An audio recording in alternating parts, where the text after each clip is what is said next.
Halo, selamat malam. Malam, Neng.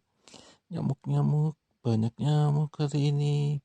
Apa kabar adik kakak? Ketemu kembali bersama saya, Cupu 99. Masih dalam cita-cita. Pernah nonton Harry Potter? Yes, Harry Potter. Film tahun 2000-an. Film fiksi Inggris Amerika yang sangat terkenal sampai ke seluruh dunia. Itu tuh film itu dialihkan dari novelnya ya. Novel karya penulis J.K. Rowling.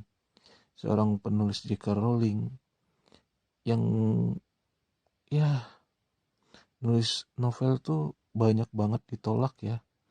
Akhirnya takdir berkata lain, Harry Potternya laku keras. Dan kata novelnya ini laku keras, maka dibuatlah filmnya ya.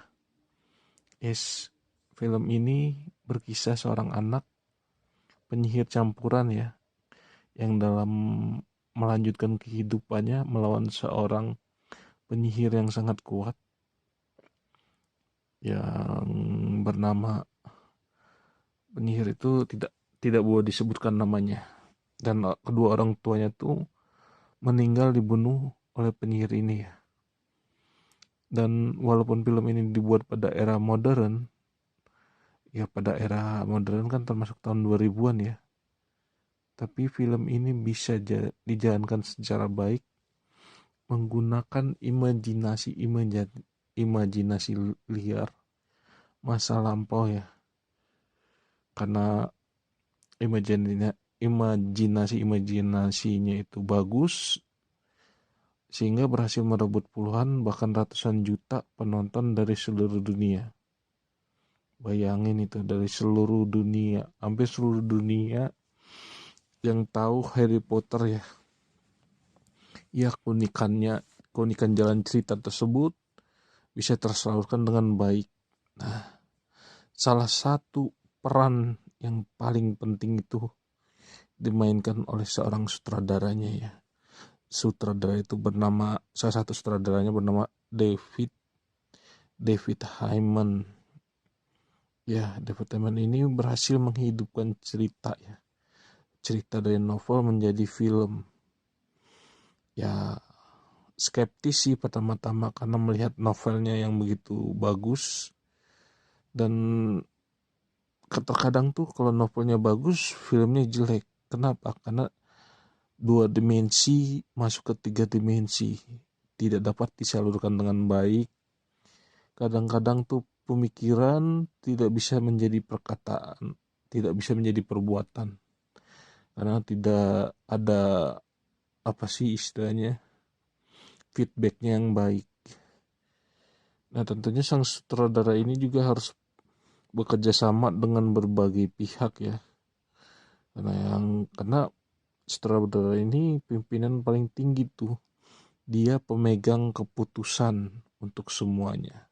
Dari segi logistik, dari segi writernya, segi istilahnya teh, naskahnya, cara bicara, misalnya naskahnya tuh bicaranya Harry Potternya, bicara Voldemortnya, bicaranya juga, nadanya, intonasinya, terus diksinya, pemilihan kata, itu disaring sama sutradara ya. Lalu dia bilang cut, play, seperti itu. Lalu dia juga yang mengatur kameranya seperti apa, mengatur logistiknya ya. Logistik itu contohnya kamera, terus pencahayaannya, lalu mengatur juga editingnya seperti apa, gerakan Harry Potternya, imajinasi liarnya ya. Dan juga adalah penanggung jawab penuh atas jalan cerita dari film sampai alat-alat produksi film. Nah, ini tuh harus disesuaikan juga dengan satu budget ya, budget apa sih? budget, biayanya. Jadi tuh sudah harus tahu mengenal berapa sih budgetnya gitu. Nah, ini satu sutradara juga supaya tidak melenceng biayanya ya yang sudah diperhitungkan. Jadi harus dapat mengerahkan juga aktor sesuai dengan cerita yang diinginkan. Sini juga sutradara harus mampu berimajinasi ya, yaitu cerita dua dimensi dari sebuah tulisan menjadi perbuatan. Seperti misalnya mengendarai mobil terbang. Kalau di buku sih kita bisa tulis mengendarai mobil terbang. Nah, itu imajinasinya menjadikan suatu apa sih? Castingan mobil terbangnya itu sangat susah. Seperti apa mobil terbangnya, seperti apa mobilnya, seperti apa terbangnya, kayak gitu. Jadi harus dipikirkan dengan matang-matang. Lalu yang pas pertama itu Harry Potter yang harus bisa menembus tembok, seperti itu ya. Jadi harus mempunyai imajinasi yang liar juga. Dan itu tuh sutradara juga harus juga mempraktekkan setiap adegan yang ada di dalam skenario.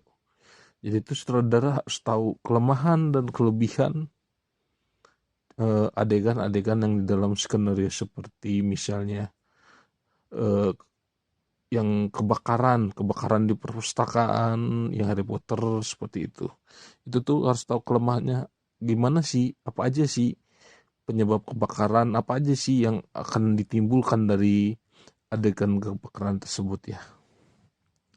Oleh karena itu ya, sutradara yang baik adalah sutradara yang mampu berpikir baik tapi juga mampu memberikan arahan agar aktor dapat bergerak sesuai skenario dan keinginan. Tentunya harus juga kreatif ya. Kreatif, gerakannya semuanya isi cerita dan istilahnya tidak tidak mati gaya lah. Dan sutradara itu ya menarik penonton yang begitu, menciptakan film yang tidak mudah ditebak. Kalau mudah ditebak kan kita jadi film apaan nih, nggak ditonton lagi. Apalagi kalau ini film series ya. Jadi seperti itu. Jadi tidak, alur ceritanya tidak boleh tertebak oleh penonton. Jadi film yang baik itu adalah alur ceritanya tidak tertebak ya. 5 menit kemudian apakah yang akan dilakukan Harry Potter, 10 menit kemudian apakah yang akan dilakukan oleh Harry Potter, itu tidak boleh tertebak oleh penonton.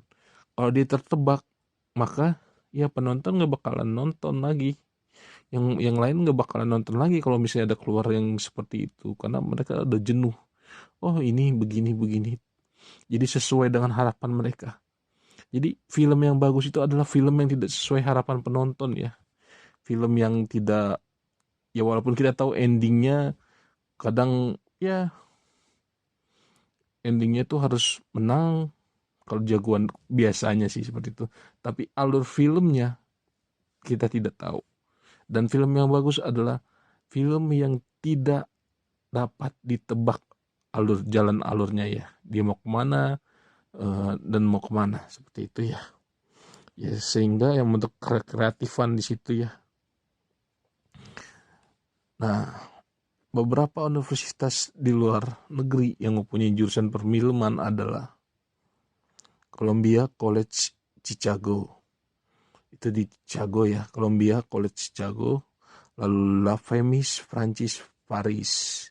Lalu Leiden University yang di Belanda. Sedangkan di dalam negeri ada Institut Seni Indonesia Yogyakarta, Institut Kesenian Jakarta. Yang dua itu ya, yang lumayan bagus di dalam negeri dan di luar negeri. Jadi kalau misalnya mau jadi sutradara ya kerja yang bagus. Dimulai dari SD ya, dimulai dari SD, SMP, karena syaratnya sangat susah ya. Yang pertama itu harus mempunyai banyak budget loh. Ya budgetnya tuh sangat banyak, karena sutradara itu harus mengetahui semua hal. mengetahui logistik, mengetahui aktor atau perwatakan, lalu mengetahui uh, alur imajinasi yang kuat. Seperti itu, dia harus banyak keliling tempat, mungkin dia harus banyak menonton film, jadi bisa tahu, bisa referensinya aktornya gimana, terus imajinasinya gimana, terus bisa mengetahui skrip yang bagus, skenario maksudnya cara berbicara ya, pembicaranya, hey apa kabar, kayak gitu kan, oh baik-baik saja, itu mah skenario-nya lumayan singkat, standar skenario singkat seperti itu ya. Tapi kan ini kan sampai 1 jam 2 jam, udah gitu film itu tidak menjadi jemu, tidak bosan penontonnya, itu gimana caranya, seperti itu. Dan yang kedua itu harus senang menulis ya, menulis, memfoto maupun membuat video ya, seperti itu. Menulis, memfoto, membuat video. Nah, tentunya juga harus mahir bahasa Inggris gitu ya. Dan kayaknya di semua yang ketiga itu ada tulisan ya, tulisan atau skenario atau film yang sudah berada di media cetak maupun di media pertelevisian ataupun di media sosial ya. Jadi udah ada tulisannya yang ditulis diambil oleh media massa seperti itu. Jadi kalau untuk sutradara, cita-citanya ini kayaknya lebih bagus sih, karena gajinya juga, untuk gajinya lebih besar, tapi di sini juga tanggung jawabnya lebih besar, dan pengetahuan wawasannya juga harus lebih besar. Dan biasanya sutradara-sutradara ini memiliki kekayaan ya, tidak ada, bukan tidak ada sih, tapi hampir mustahil berada dari kalangan menengah ke bawah. Biasanya dari menengah ke atas ya, karena ya gitu, syaratnya sangat susah. Pertama kaya, karena kaya itu kan modal semuanya. Kita modal jalan-jalan, kita melihat, terus modal kamera, editing, modal komputer. Oke, sampai di sini mungkin menjadi referensi teman-teman untuk menjadi apa ke depannya. See you next time. Jangan lupa di subscribe, share, like, dan komen. Terima kasih.